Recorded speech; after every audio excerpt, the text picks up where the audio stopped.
नमस्कार दोस्तों, क्या आप जानते हैं कि नेशनल हाईवे के किनारे आपकी ज़मीन पर अब आप एक ईंट भी नहीं रख पाएंगे। जी हाँ दोस्तों, जोधपुर हाईकोर्ट के एक हालिया फैसले ने राजस्थान के लाखों ज़मीन मालिकों की नींद उड़ा दी है। मामला है 75 मीटर और 40 मीटर के उस दायरे का जिसे लेकर के NHIA और आम जनता के बीच में ठन गई है। आज के इस वीडियो में हम इसे गहराई से समझेंगे। कोर्ट ने क्या कहा है, NHIA का क्या नियम है और आपकी ज़मीन पर इसका क्या प्रभाव पड़ेगा। जी हाँ दोस्तों, ओम जी रियल एस्टेट से ओम प्रकाश शर्मा। जानकारी को पूरा लें, वीडियो को पूरा देखें, स्किप ना करें। सबसे पहले गणित समझते हैं 75 मीटर के नियम की।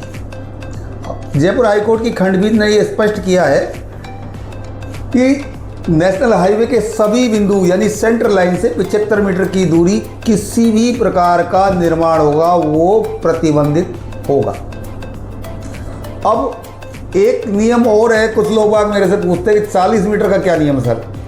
पहले कई जगहों पर यह माना जाता था कि 40 मीटर के बाद निर्माण किया जा सकता है, लेकिन कि आप कंट्रोल जोन और बिल्डिंग लाइन के नियम इससे ज़्यादा सख्त हो सकते हैं। गहराई से जब हमने डीपली इसका सर्च किया तो असल में जो NHIA है, अधिनियम और लैंड एंड ट्रैफिक एक्ट के तहत हाईवे के आसपास की ज़मीन को दो हिस्सों में बांटा जाता है। राइट ऑफ वे वो ज़मीन जो NHI पहले से ही एक्वायर कर चुकी है, और अब आता है दूसरा कंट्रोल जोन। ये नियम वो जो हाईवे के बगल में है, जहां आप मालिक तो है लेकिन निर्माण के लिए आपको NHIA की साइट पर जाकर के आपको वहां से अनुमति लेनी होगी। फ्रेंड्स, NHIA का हवाला और कानूनी आधार क्या है। कोर्ट ने अपने फैसले में NHIA एक्ट 2002 का हवाला दिया है। NHIA का तर्क है कि भविष्य में हाईवे के चौड़ीकरण और सुरक्षा के लिए दायरा खाली चाहिए। तो फ्रेंड्स, कोर्ट की कुछ टिप्पणी है जो मैं आपके साथ में बताना चाहूँगा। हाईवे के पास में अनियंत्रित निर्माण से सड़क दुर्घटनाओं का खतरा बढ़ता जा रहा है। अवैध कट और अवैध निर्माण ट्रैफिक की रफ्तार को रोकते हैं।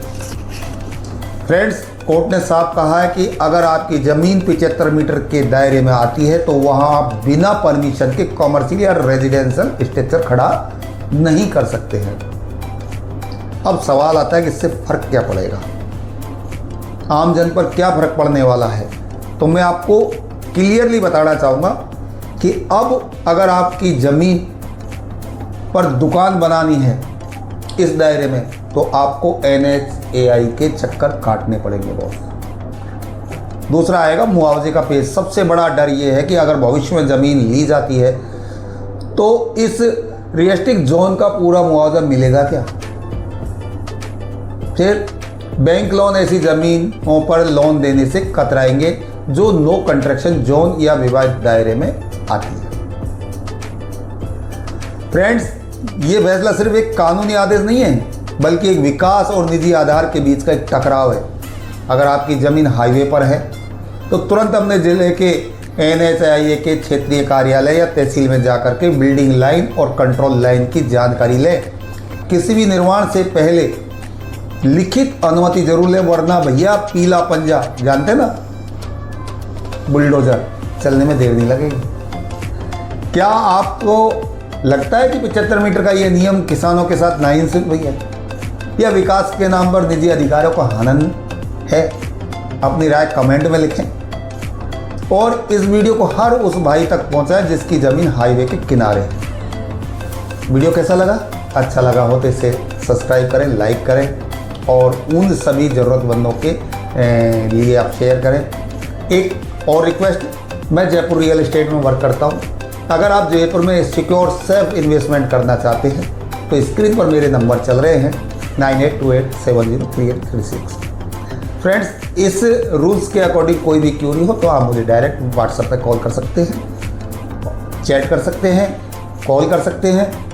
ओम जी रियल एस्टेट, ज़मीन नहीं बॉस, भरोसा बेचते हैं। तो Ram Ram, meet you again, मिलते हैं अगले वीडियो में।